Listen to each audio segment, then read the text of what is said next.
World champions of baseball. The Philadelphia Eagles are Super Bowl champions. Eagles fans everywhere, this is for you.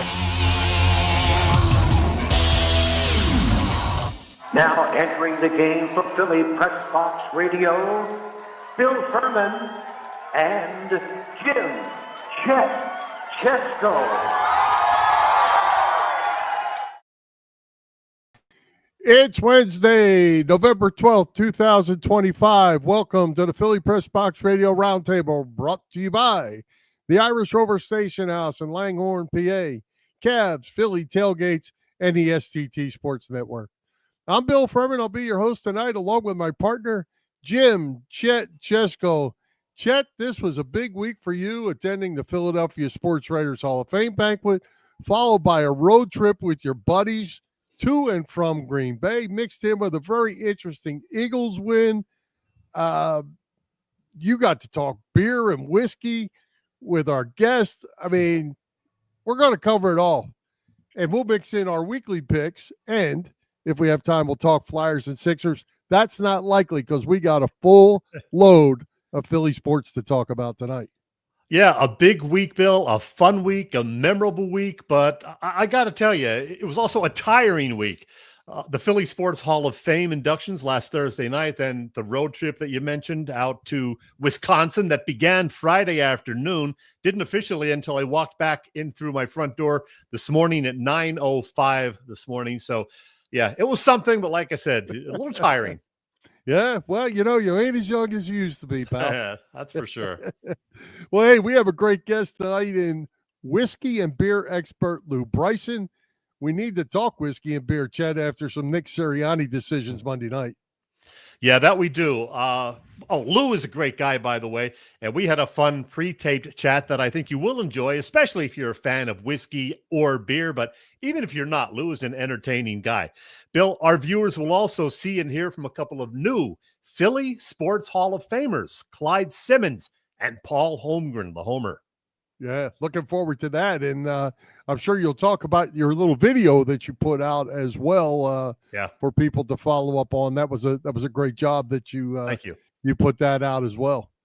Absolutely. Well, hey, let's get started. Let's get started with your trip to Green Bay and your take on the Eagles game. They left us plenty to talk about, that's for sure. Well, I'll tell you more about the entire Green Bay experience in a bit, but first let's focus on, what happened on the field Monday night, the game. First, the positives, Bill, including the play of the Birds defense. They were good. Oh, they were really good. Defensive line was fantastic, and Jordan Love didn't want any of that. He still hasn't set his feet. He didn't want any part of that defensive line, and they stayed on him. Defensive backs played well. Linebackers played well. The new addition played really well. How about that guy, Jalen Phillips? 7 pressures, 6 tackles, 2 quarterback hits, a tackle for a loss, a forced fumble, and a fumble recovery. He had himself a debut. He did. And you know what? It helps when you're lining up next to Jalen Carter, who played his tail off as well. You might not see it in the stat sheet. You never do because he gets blocked by 2 guys every play. But Jalen Carter was really good. Jordan Davis was really good. Jalix Hunt was really good. Brandon Graham was really good too. Jobo was good. So all the way across the front, they did a heck of a job. Yeah, Nolan Smith back in action. That really was a plus. He did pick up a sack near the end of the first half. As you mentioned, Jalix Hunt, he had a sack as well. Moro Jomo, he is really coming on. You mentioned him. He's doing a great job as a defensive tackle, so that's good to see. And how about Nakobe Dean, Bill? Nakobe really had a fine game as well. Heard his name called a lot over the loudspeaker out at Lambeau Field. Let's see. He had 7 tackles, 6 of them solo. He also had a sack and a forced fumble. So a great night for Nakobe Dean, who's getting better and better now that he's, back and healthy. Yeah, well, I like Dean, Bond, and Campbell on the field at the same time. Yeah. That's a pretty good look, and they can rotate those guys, or they can put them on the field together. They had Campbell playing some edge and running pass defense against receivers. He's a great athlete, young kid. Defensive backs played really well too. It looks like Adoree Jackson is the guy they want to pick on every week, but he held his own, and so did everybody else. Yeah, absolutely. We do have to talk about the offense and what happened near the end of the game. But first of all, a positive there. How about that touchdown pass to Devontae Smith? That was great. That was the only touchdown the Eagles scored. And, of course, it helped provide that 10-7 Eagles victory. So that was very, very nice to see. Hurts made some nice throws, but he also, missed a few. He was a little behind a couple of the receivers. There were some questionable throws. And, Bill, the 4th and 6 with 33 seconds left, they decided to throw it. A lot of confusion, not confusion, a little controversy about who actually called that. Some people say it was not Nick Sirianni's call. It was maybe Hurts and A.J. Brown going a little rogue again, as they did a couple of years ago. Sirianni would not say that. You know what? If you're punting the football, it doesn't matter, which is what you should have been doing. Yeah. I mean, it's a no-brainer. Especially, I think the Packers had one timeout left. So with 33 seconds, you get a pooch punt, back them up inside the 10-yard line.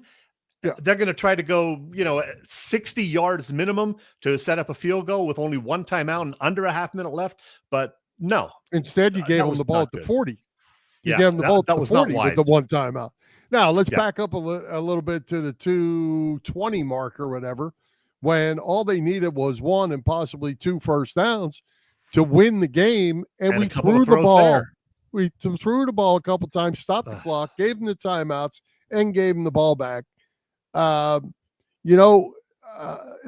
inexplainable, actually. I mean, I still haven't been able to see the press conference, so I don't know how Sirianni tried to explain it. They're inexplicable. They're just against every rule of football.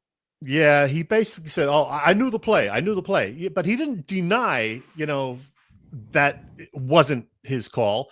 So I don't know. There's a lot of confusion, but that cannot happen. You should not be throwing the ball with 2.5 minutes left when you want to kill clock and preserve the victory. So, yeah, somebody's got some explaining to do, but we're not going to get those answers, I don't think. Well, here's a thought. I've thought about this since Monday night because I was scratching my head like everybody else. You didn't get to hear the commentary. You're probably lucky for that from Buck and Aikman, but they kept preaching that the Eagles want to be physical. They want to dominate. They want to be physical. Blah blah blah blah blah. Heard it all night long. I got thinking about that in the last day or so. It almost looked like the Eagles kind of got a little arrogant to me. Like, we can do what we want because you can't score on us anyway. Yeah. So we're going to just do what we do. And if you stop us, you can't score anyway. If that is the kind of attitude there is, that'll get you beat. Yeah, that's a risky thing. I mean, you do like the cockiness to an extent, but you also got to be smart. And throwing the ball as often as they did over those final 3 minutes was not real smart. And it almost did cost them, maybe at least send it into overtime. If the Packers, completed one more short pass, they're going to have a shorter field goal than the 64-yarder that, went pretty much nowhere as time expired. So, yeah. I mean, the bottom line, they got the win. They're 7-2, but there, again, are concerns. There are concerns about the offense. There are concerns about some of the play calls. And Bill, late this afternoon, A.J. Brown did speak to Devin Caney and a couple other media folks, and he admitted that he is a little frustrated. He was having some fun, I guess, yesterday on Twitch with his friends, but he admitted that he's a little frustrated that he's not involved as much as he would like to be. So we still have to talk about that every week, it seems. Is it going to be a problem at some point? I don't know. Well, and Sirianni responded to that, and he said he's just about done talking about this. Are we going to talk about that again? Yeah, he's trying to blow it off that it's nothing. But when you think about that game, Chet, Saquon had a couple nice 7-8 yard runs there at a point in the game. The offense made 3 plays all night. Two throws to Devontae Smith were huge, and the Saquon 41-yard, I believe it was, reception. Other than that, and then the first drive when they fumbled was a nice drive, but they didn't do anything at all to open up the offense. I was texting in the first half with my pal Kevin, and I said, this thing is being played so close to the vest. As I even said to him, 10 points is going to win this game. Yeah. And thinking, it was nothing at halftime, but it was just they were so conservative. And I think we know they can open this offense up. Mm-hmm. And are they waiting for a game like this coming Sunday against the Lions, who also play wide open? They're not going to play 10-3 against the Lions, 10-7. So is this the week they open it up like they did a few weeks back when they threw the ball all over the place for 300 yards? We know they can do it. It's almost like their game plan not to do it, like they're just waiting on something. Well, we hope it is this week because, as you said, the Lions are going to score some points. So 10 points ain't going to do it. First scoreless first half in, 3 years in the NFL? Yeah. The first time the Eagles won a game with only 10 points in a lot of years. I forget how many, but it's been a while. So I don't see that happening again soon, especially this Sunday night when the Lions come to town. That's going to be a fun game. Hope the Eagles are ready. Hope the Eagles offense is ready. Yeah. Well, and one other point about the game, Chet, I think it needs to be mentioned is Ojomo on defense on that last fourth down play, which ended up being a fumble, but he wasn't making the first down anyway. Jacobs wasn't making the first down anyway. Ojomo called the play. He knew exactly what they were going to do, whether it was formation, film watch, film study, whatever it was. He called the play. And the Eagles defense responded exactly to the play. And like I say, it turned out to be a fumble, which all looked good, but he wasn't making that first down anyway because there were Eagles all over the field. And great job by Ojomo in game preparation right there. Yeah, bottom line, like I said, they got the win. They're 7-2, so on to the Lions. And let me just tell you, I did have a great time in Green Bay, Bill. Saturday afternoon through midday Tuesday, me and my pals were out there in the Green Bay area. It was a blast with a ton of brewery visits. Of course, you knew that was going to be part of the agenda. A Lambeau Field stadium tour on Sunday. Their giant Packers Pro Shop. My God, it's huge. And, of course, a fun pregame tailgate outside a sports bar, the D2 District Sports Bar, not far from the stadium. That was a blast. And that crazy Monday night game itself, for which it was, by the way, 34 degrees at kickoff and then 28 degrees by the time the game ended. Fortunately, no precipitation and no real wind, just a very slight breeze. I bundled in layers, so I was warm. I was okay. I survived. All in all, very well worth it, the trip to Green Bay. I crossed off an item on my bucket list, visiting Lambeau Field, and got to see an Eagles win, beating the Packers for the fourth straight time. Hey, did it snow while you were out there before the game?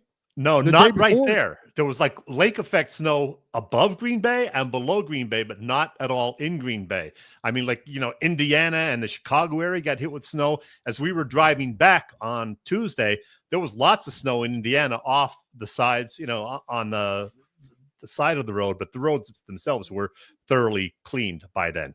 Yeah, Billy told me when they landed in from Berlin, there was 4 inches of snow on the ground in Indianapolis. So yeah, and if we were watching the Bears game, it was snowing in Chicago as well. Yeah, quite a weekend. Fun time. All right.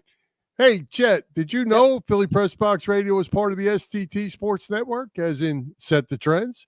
It's a network set up by our pal, Phil Stiefel, host of the terrific Trending in the AM show that you can find every weekday morning on the STT Sports Network YouTube channel. Check out Phil. Be sure to subscribe to the channel. Phil's show is on there, and so is ours. Yep, you can find Philly Pressbox Radio there, in addition to our own YouTube channel and on our Facebook page. Again, it's the STT Sports Network, setting the trends for what sports talk should be. Mm-hmm. Chet, November. It's almost Thanksgiving. Holidays are going to start rolling in. What's going on at the Irish Rover Station House? It is a fun fall at the Irish Rover Station House in Langhorne, PA. Terrific food, always 24 beers on tap. The Rover has trivia every Wednesday at 7. Killer Burger Thursdays, dinner specials Thursday through Sunday. Music most weekends. Oh, this Thursday, by the way, it is Crown Royal Night at the Rover. And then coming up on November 20th through the 23rd, it's the Rovers' annual Friendsgiving event. I love that they do that. And I will tell you now that the date for this year's annual Ugly Sweater Holiday Party is, drumroll, Thursday, December 18th at 7 p.m. Yeah, the Ugly Sweater Party. More on that in the weeks ahead, but it is one of my favorite events. If you haven't yet visited this place, check it out. The Irish Rover Station House is on Bellevue Avenue in Langhorne and on the web at irishroverstationhouse.com. Hi, this is Angelo Cataldi. You are watching Philly Pressbox Radio starring Bill and Chet. And let me tell you something. These guys know their sports. These guys are the successor to what we did at WIP for many years. So don't miss it. There you go. Hey, Edge. Hey, Denny says up here you still didn't get to see the replay on the fumble. Didn't. They didn't show that replay. The Josh Jacobs one? The one where Hurts fumbled, I believe. On the first drive. Yeah. Oh, yeah. We didn't. I wonder why they didn't show that, because it was obviously a fumble. Yeah. We sat between the goal line and the 3-yard line at the opposite end. And as it turned out, much of the play, the entire game was down the opposite end of the field. So we were looking to our left pretty much the whole game. And yeah, we couldn't see that clearly. And they didn't show the replay of the Hurts fumble. Yeah, well, it was a fumble.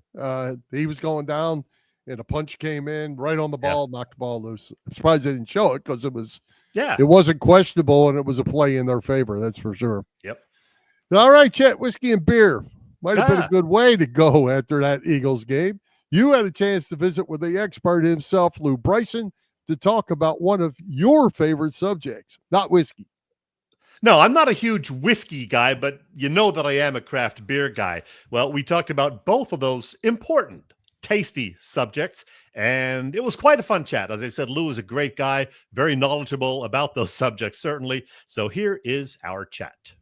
Hey, who needs a drink? We have just the guy who can give you some great advice on that front, whether it be beer or whiskey. He is a true expert on both. Let's welcome to the show, Lew Bryson. Great to see you, Lew. Good to see you, Chet. Hey, Lew, I became familiar with you, of course, from your co-hosting duties on What's Brewing with our pal Glenn Mack. Now, I know you know about beer, obviously. Love watching you guys every week on there. But you are perhaps even more knowledgeable, more of an expert about whiskey. How many books have you written about that tasty spirit over the last 30 years? I have 3 books out on whiskey, Tasting Whiskey, Whiskey Masterclass. My new one just came out last month, American Whiskey Masterclass. Yeah, that is that one right there. Nice looking book. We will talk. It's a beauty. Yeah, it is. We will talk quite a bit about that. Now, among other places, your new book, American Whiskey Masterclass, is available on Amazon, where it has a bunch of great reviews, all 5-star reviews, in fact, when I checked, which tells me you got a lot of great friends reviewing for you, or it is a really, really good book.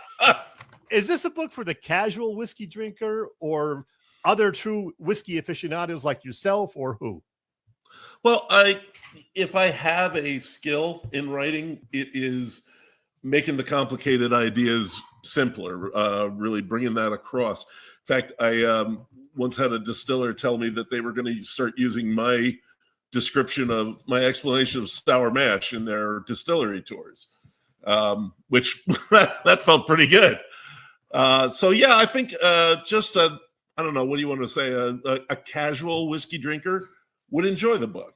All right, good deal. Well, my whiskey knowledge is very poor. When I visit my cousin, we'll often have a shot of Tullamore Dew. That's his favorite. Oh, sure. When I'm tailgating before an Eagles game, as I was recently, I did a shot of Fireball with the guys. You know, that's about it. So, Lew, give everyone a quick overview of the various types of whiskeys that are out there. I'm guessing you have some favorites also. I do.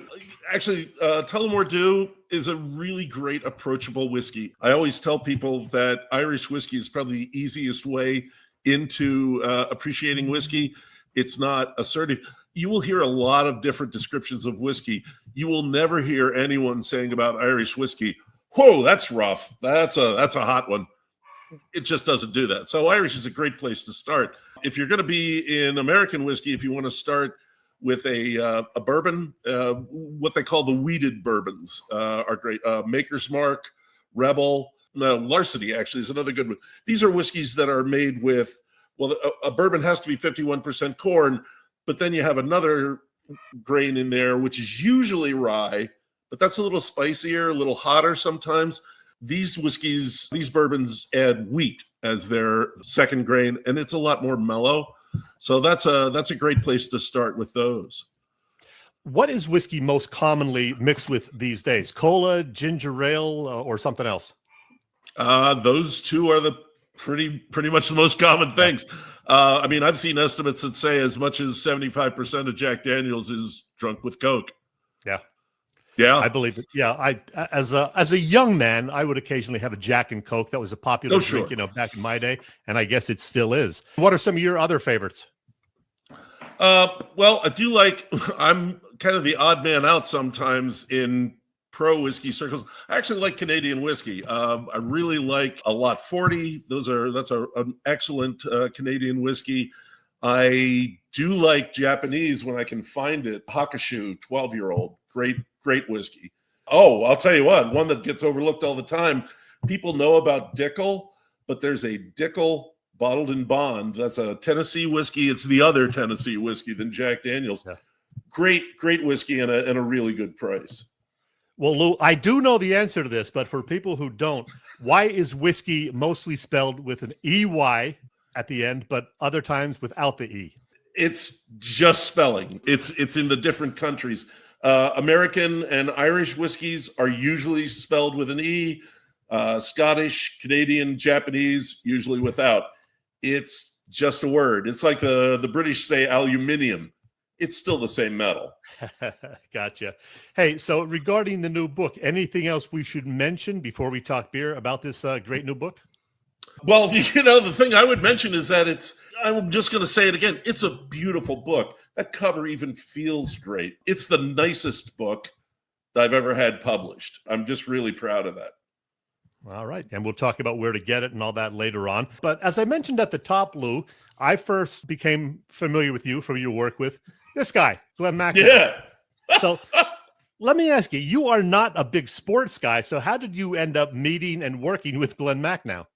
Well, Glenn describes our partnership on the show as he's the color guy. I'm the play-by-play. I know beer. That's what I'm there for. I'm like a hired gun. He had originally been doing the show with Don Russell, Joe Sixpack, from the Philly Daily News. And when Joe and his wife retired, had moved to France, which, wow. Joe actually recommended me to him as a replacement and been working with him ever since. And, hats off if I had one to Don for that. Appreciate it. It's been a lot of fun. Well, you had one right there when I got to meet you a few weeks back. That was a lot of fun at Ship Bottom, which is a great place, by the way. Hey, that's in Pennsylvania, and Pennsylvania has had some legendary breweries. I mean, Philly had Ortlieb's and Schmidt's. Pittsburgh is still home to Iron City. There's Rolling Rock and Latrobe, and of course, Pottsville is home to Yuengling, which is the area that I grew up in, by the way. America's oldest brewery. That's a lot of beer history, man. Yeah, I mean, I've actually also written 4 books on Pennsylvania breweries. Yep. Don't buy them; they're out of date. Things change very quickly. But yeah, I've actually had a relationship with the Yuengling Brewery for, a long time. I think I first went up there and talked to the brewmaster in like 92, 93. Mm-hmm. It's the same family running it. Dick Yuengling Jr. has been running it for a long time. His daughters are taking over now. He has 4 daughters, and they're all working at the brewery. The Yuengling story has just been incredible. But there are other, like you said, there are other breweries in Pennsylvania with an equally interesting history. Straub up in northwestern Pennsylvania in St. Mary's, another family-owned brewery, years and years and years. Iron City, I was actually just at Iron City recently. They've rebuilt. Somebody else bought the place, built a gorgeous new brewery up the Allegheny River. They have a distillery on site, which is why I was really there. And they're just doing amazing things. It's a great time to be in Pennsylvania and drinking beer. I'm a big craft beer guy, and there are a lot of real good breweries in Eastern Pennsylvania and New Jersey. You wrote books about breweries in both states, as you said, several years back, but it is a tough business. And I mean, we had the shocking news recently, I guess late September, that Iron Hill was suddenly closing all of its breweries. We're seeing fewer new craft breweries opening now, I think. What is the state of the craft industry, and what do you think the future holds? Well, I think I try to take the long view here because, of course, that's something I can do because I've been at it a long time. When I first started writing about beer, there were under 2,000 breweries in the country, and that was up from a low of about 35 about 15 years before that. Now there are, I believe there's still over 9,000.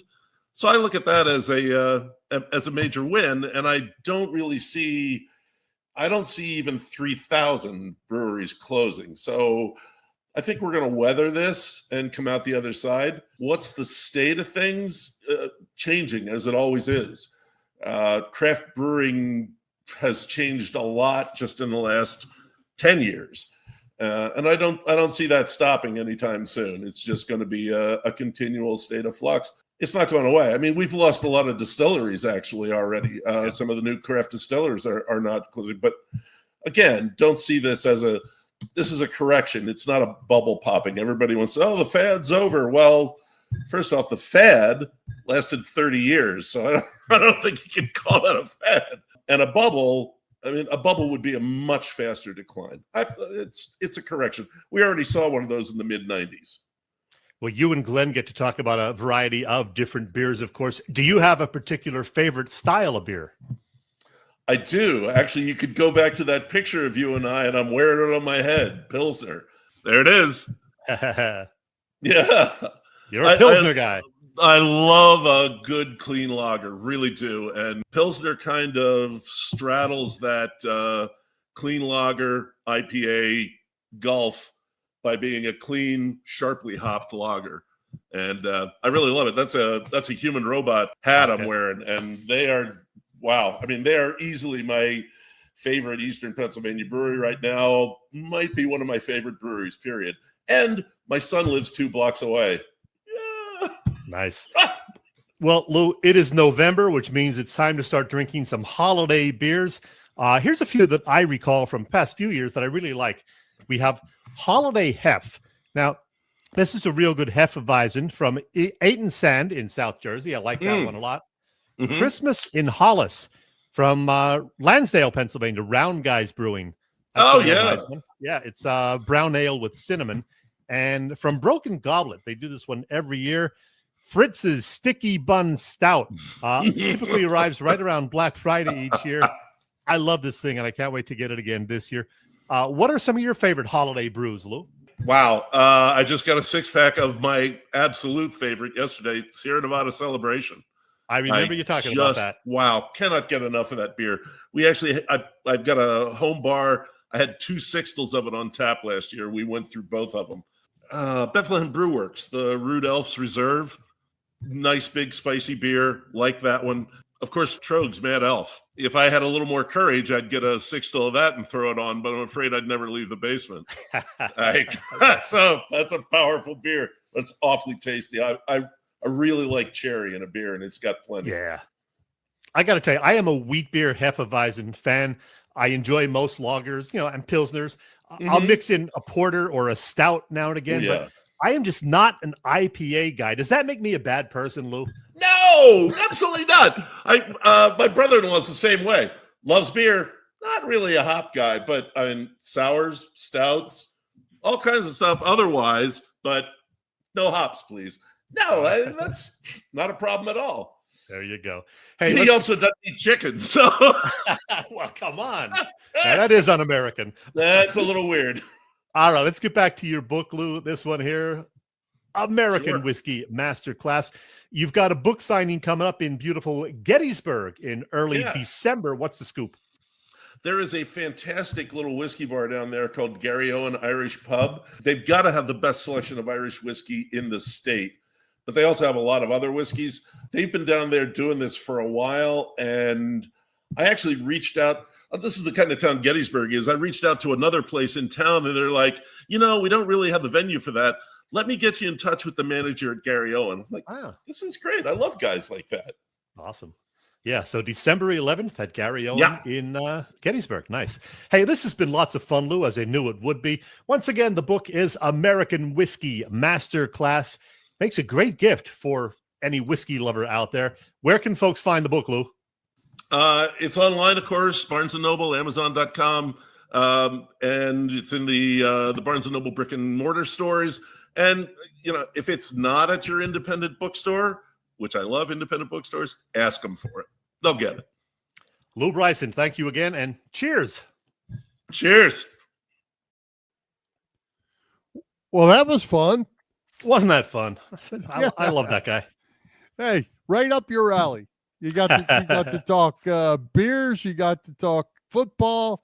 And in just a little while, you're going to talk Hall of Fame banquet. But first, we're going to talk tailgating with the best tailgaters in Philadelphia, Bob Cavanaugh and the gang at Cavs Philly Tailgates. Oh, you know how I feel about Cavs. And right now I'm going to try to find the picture to put up there because my thing was stuck. But there we go. Yeah, Cavs Philly Tailgates, cooking up their business for some 35 years now. You know them best for their tailgate parties. Cavs is a 3-time winner of Philly Tailgates, Jack Daniel's Great American Tailgate Party Contest, and a past winner of the Philly Daily News Tailgate Award. There is Cav. What a great guy. Of course, Cavs does host tailgate parties before all Eagles games outside the Linc. They have some upcoming games, of course, including before the Lions game this Sunday night, and then later this month when the Bears come to town. You can get details on all events that Cav does at Cav's website, phillytailgates.com. And if you do have any questions, just email them at cavscatering@verizon.net. Cavs Philly Tailgates is the way to go. Hey, where did I see Cav again since the World Series? He was somewhere I didn't expect to see him. He had some picture. Dallas? I don't know that I saw that, but yeah, Cav gets around. Yeah, he was somewhere where I wasn't expecting him to show up, but good for Cav and great tailgating. That's for sure. Mm-hmm. Hey, you had a chance to attend the Philly Sports Writers Hall of Fame banquet again this year, and it didn't disappoint except for the fact it disappointed me that I couldn't make it. Yeah, I wish you could have made it. You had such a good time last year, but this was my 4th straight year covering that great event at Live Casino once again. Now, full disclosure, both you and I, Bill, have been voting members of the Philly Hall the past 2 or 3 years. Every year, the induction class consists of a wide range of players, other athletes, coaches, journalists, etc. Most of them from, not so many years ago, but also from several years ago, the distant past, such as the 1925 Darby Hilldale Negro League Baseball champions, who were indeed finally inducted last week, 100 years after they played. Now, one of the inductees, Bill, was one of my favorite former Eagles. You watched him, back in the late 80s and early 90s. He was a 2-time All-Pro defensive end back then, Clyde Simmons. And yeah, I did get to talk with Clyde for a couple of minutes before the induction ceremony. Talking with Clyde Simmons. Clyde, let me ask you, first of all, your career with the Eagles, great. What was it, 8 years among the sacks leaders? I think you're 4th all-time now. BG just passed you, I know. Yeah. How does that make you feel looking back on your career with the green and white? I'm very fortunate to have a good career here. I mean, there's a lot of good players that come here. I'm fortunate to be number 4 because, there's a lot of players in this team over the years that could have easily been the top one. The greatest of all time is Reggie. And that's one of the things that we always strive for, is to be great and all this stuff, especially when we were playing as teammates, to compete. Any favorite memories of playing for Buddy Ryan, Rich Kotite, Bud Carson? Buddy, Rich, Bud. I had good memories, all the stuff.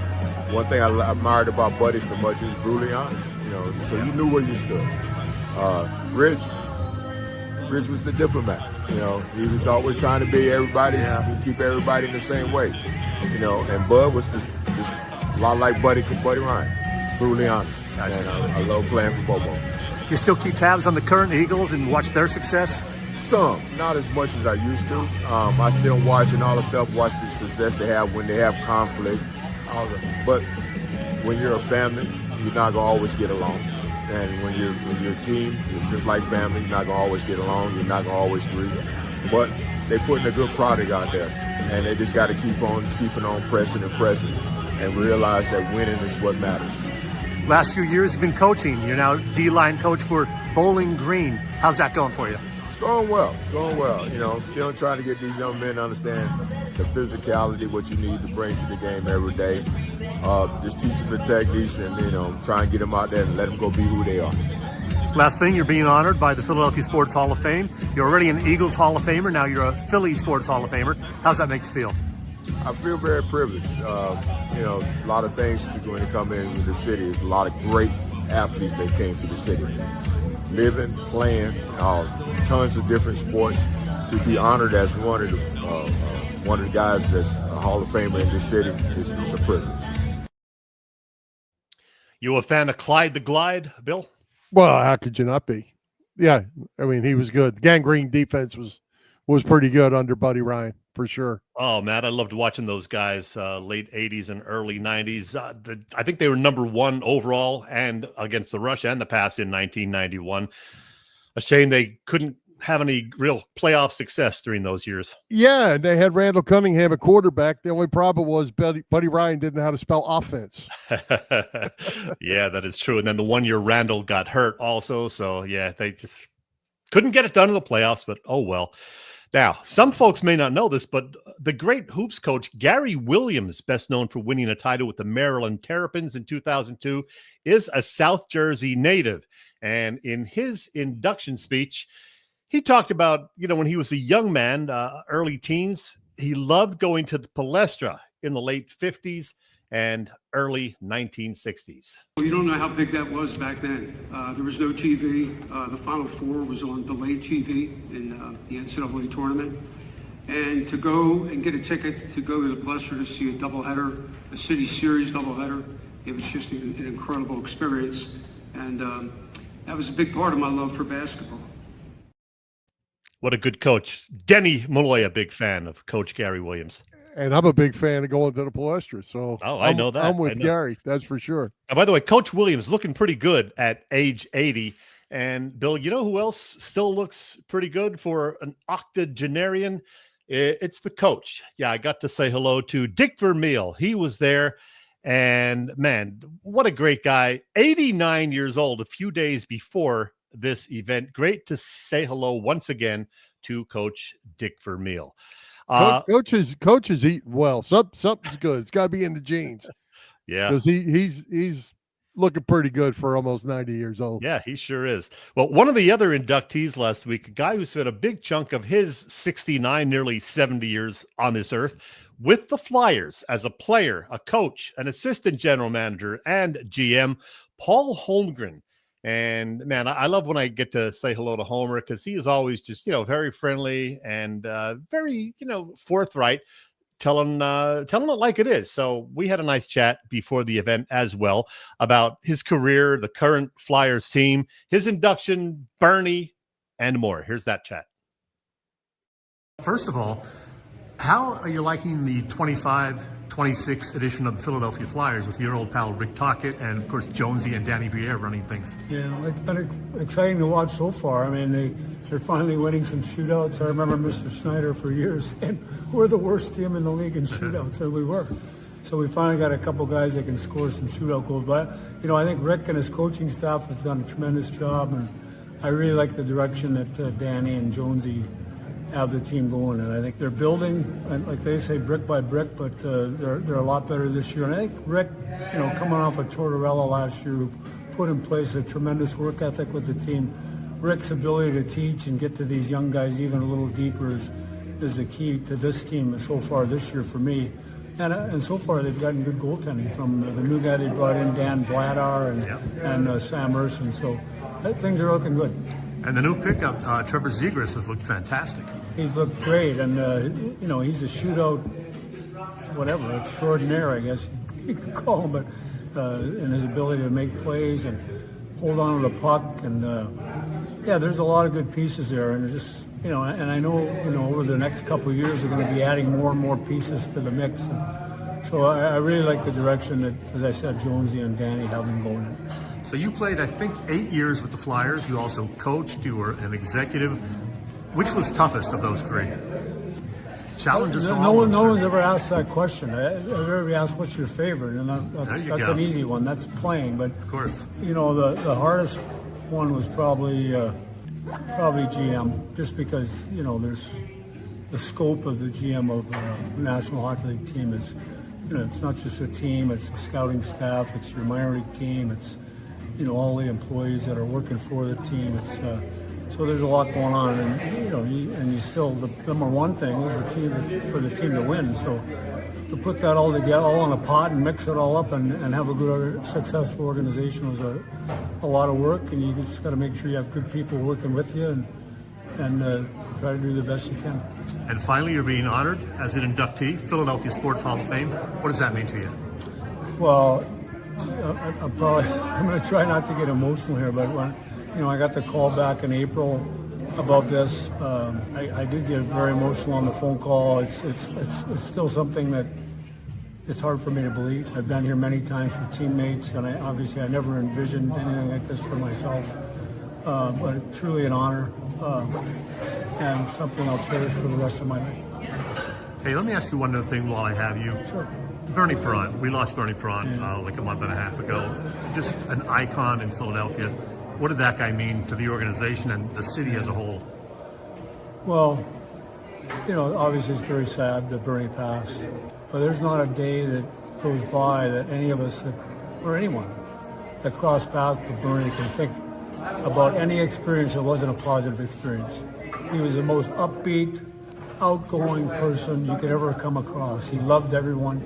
Everyone loved him, and that's just the way he was in life. And what you see is what you get. He always had a big smile. So it's hard I'm sad that he's gone, but when I think about him, I get a smile on my face. I love talking to ex-hockey players. They're just so genuine, and Homer, no exception, Bill. Yeah, I mean, all players, all sports, but the hockey guy is just a little different cut than everybody else. And, if you can make a guy like him come to tears, you've hit a pretty strong topic for sure. Absolutely. So here is the list of all of the inductees this time around. As I said, it's, quite a variety of names from all different sports. Let me see. The new members include the 1985 NCAA Hoops champion Villanova Wildcats, former football great Mike Rozier, you know him, Bill, legendary basketball ref Mendy Rudolph. Who doesn't remember watching him back in the 70s when, we were in our formative years? And yes, Eagles owner Jeffrey Lurie, who did an acceptance speech via video. It was quite a night, Bill. And as I mentioned in the 7 or 8 minute recap piece that I put out last Friday, there were a lot of other past inductees there, including a bunch of former Flyers like Bill Barber and Joe Watson and Brian Propp. So great to see those guys. Dick Vermeil, as I mentioned, the list goes on and on and on. Michael Barkan was there. Just a great night. Wish you could have been there, Bill. Yeah, me too. Where did you post that? Let people know where you posted that video. It's about 8 minutes long. It's different than what you just showed, and I thought you did a really good job with that. Yeah, if you go to the Philly Pressbox Radio YouTube channel, click on videos and you will see it. It should be right near the top. So it's Philadelphia Sports Hall of Fame 2025 inductions recap or something to that effect. So yeah, please, if you're watching that right now on our Philly Pressbox YouTube channel, as soon as our show is over, you can watch that whole piece again. And while you're there, be sure to hit the like button, hit the subscribe button if you're not yet a subscriber. We appreciate you. Absolutely. And Bill, you get there next year, darn it. Yeah, I got to. Hey, Chet, it's time to make our weekly picks. I'm in a struggle, man. I'm in a struggle. How did Boop, Bob Vitrone Jr., you and I do in week 10? We actually had a good week with the regular old pick, and we were all 4-1. We had slightly different picks. We each got one wrong. 4 out of 5, not bad at all. For the season, the standings didn't change. Boop and I are tied at the top, 29-16. You remain just one game back, Bill. Hey, just for the record, what game did you lose? What game did I lose? I don't remember. I believe you took the Green Bay Packers, if my memory. No, I did not. I did not. I took the Eagles. I took the Eagles this time around. I did. Go back and watch the tape, Bill. Video don't lie. We'll have to check that out. Go check it out. I definitely took the Eagles. All right. So we're 4-1. So let's get to this week. We clarify how we do this. We make these picks this year. We're picking the winner of 5 games every week with no point spreads. This week, we've added a 6th game, Chet, because the schedule is just too good to pass a couple games over. So always the NFC East games, always the Sunday night football game, and then we throw in those additionals to get to 5. This week, we're going to 6. So yep. Do you have Boop's picks in hand? You ready to roll? I have them on my phone, and as usual, I have not looked at them, but I got them. I'm ready. Okay. We got Washington versus Miami in Madrid, Spain, Sunday morning. Dolphins -2.5 after beating the brakes off of the Buffalo Bills. All right. Let's see. Oh, that game is in Berlin, you said? Madrid. Okay. Well, I don't know if Boop knew that. It is nice when your team is hobbling and the weather is frightful, but you have a winter road game in South Florida. Come on, Boop, pay attention. Except when he got it. Except when they moved the damn game to Madrid. Boop's on top of things. Boop's pick is the Dolphins. Boy, I mean, I know the Dolphins just got to win, but they're not a good team. Washington's not a good team right now. I'm taking Miami as well. I'm taking Washington. They both are not good, but we'll see. Got to take somebody. Miami isn't going to play like they beat Buffalo. I still ain't figured that one out. That is crazy. Yeah. Green Bay at the Giants, the Packers -7.5. Giants have a new football coach, Chet, and they got all kinds of injuries. I don't know what the latest is on Jackson Dart, but he got concussed on Sunday. I don't know if he will be playing or not. I think I saw today that Jameis Winston will get the start. Jameis Winston or Russell Wilson, they're the two back. They said Winston, which is the surprise because I think Wilson had been the backup. So Wilson did get in the game the other day, and he stunk it up. Yeah, well, there you go. All right, Boop says Green Bay has a win, a loss, and a tie versus the NFC East this season. The only thing left is a forfeit. That's not going to happen. Boop is taking the Packers. Anybody with a brain takes the Packers. Bill? Yeah, Packers. There you go. Thanks, pal. All right, Dallas at the Raiders. Monday Night Football. Cowboys -3.5. The Boop says, hard to believe that these two storied franchises have never met in a Super Bowl. Maybe this season. Ha, ha, ha, ha, ha, ha, says Boop. Right. Boop's pick is the Dallas Cowboys. Much as it pains me, I got to take the Cowboys too, even though it's on the road and even though they are the Cowboys. Yeah, I got to take the Cowboys. The Raiders just aren't very good. Yep. Okay, 2 add-on games, Chad, and these should be 2 really good ones. Seattle at the Rams. The Rams are -3.5. The talking heads are saying Seattle's the best team in the National Football League. They have been one of the biggest surprises of the season so far, I think. You know, people thought they would be good, but certainly not this good. Boop says, a huge matchup at the top of the stretch in the battle to not be the best 5 seed in NFL postseason history. Boop's pick is the Seahawks. Boy, I thought about this one long and hard, but maybe not hard enough. I'm taking the Rams. I'm taking the Seahawks. Until they are not playing good, they're playing good. Sam Darnold playing like an MVP, and that's crazy in its own self. I just went with the home team. There you go. Well, speaking of the home team, the Kansas City Chiefs go to the Denver Broncos. Kansas City -3.5 on the road. All right, says Boop. Any chance Kansas City has at its 10th consecutive division title, only done twice in the 4 major leagues, starts at 4:25 Eastern Time Sunday. By the way, the others, Braves in the 1990s, early 2000s, the Patriots, and that's it. They're the only 2. Boop's pick is the Chiefs. I'm taking the Chiefs on the road as well.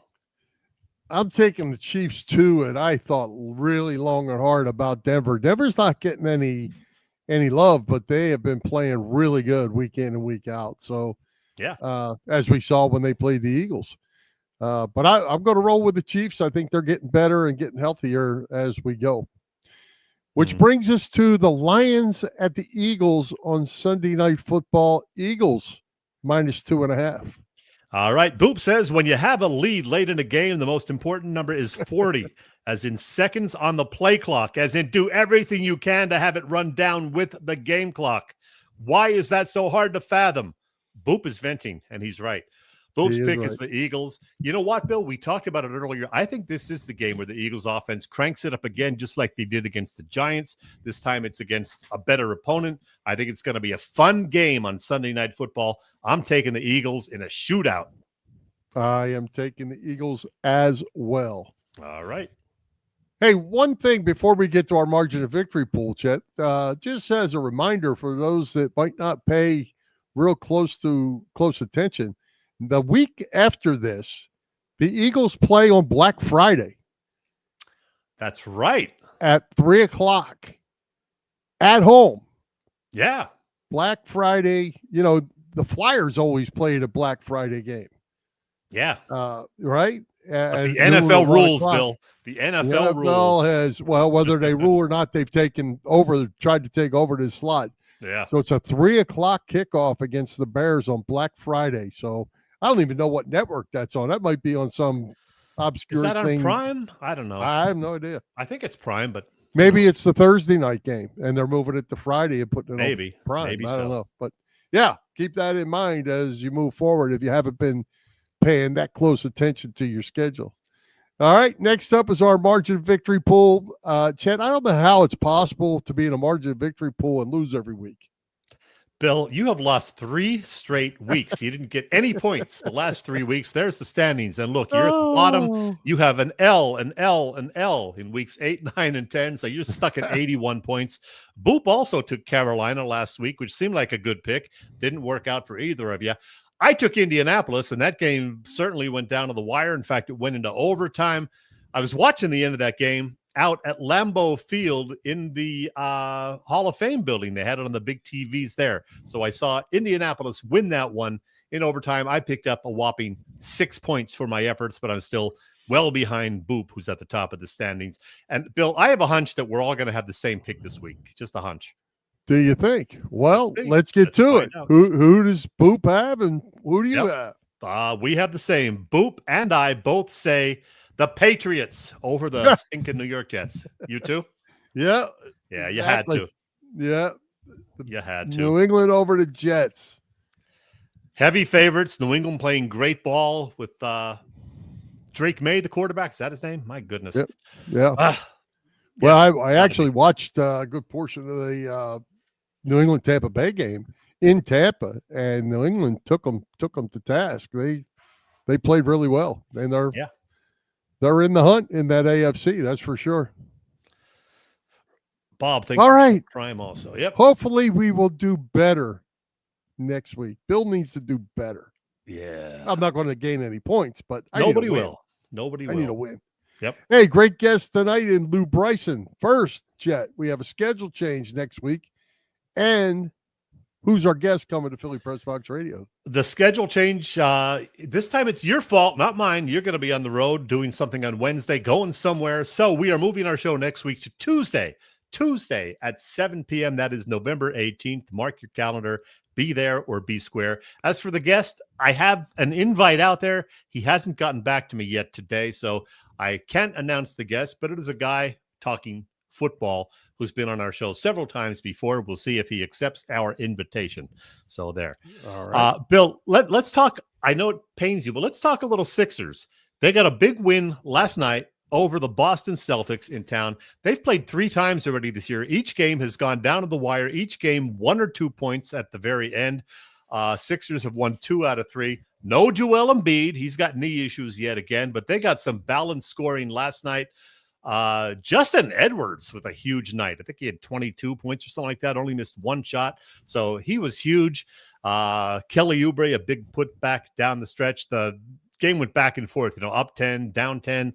In the end, the Sixers did get a win. They are 7-4 and very much in the mix with the whole bunch of teams who are right around that same record. I'm liking watching this team, Bill, with or without Embiid in the lineup.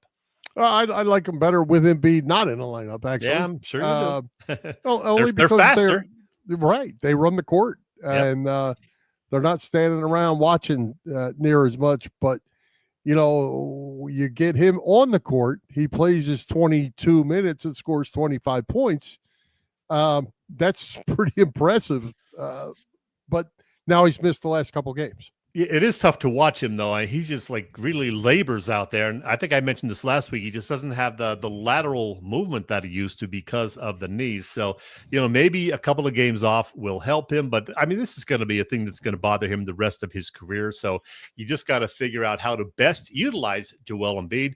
Meanwhile, Maxi's still having a great season. VJ Edgecombe has come down to earth a little bit.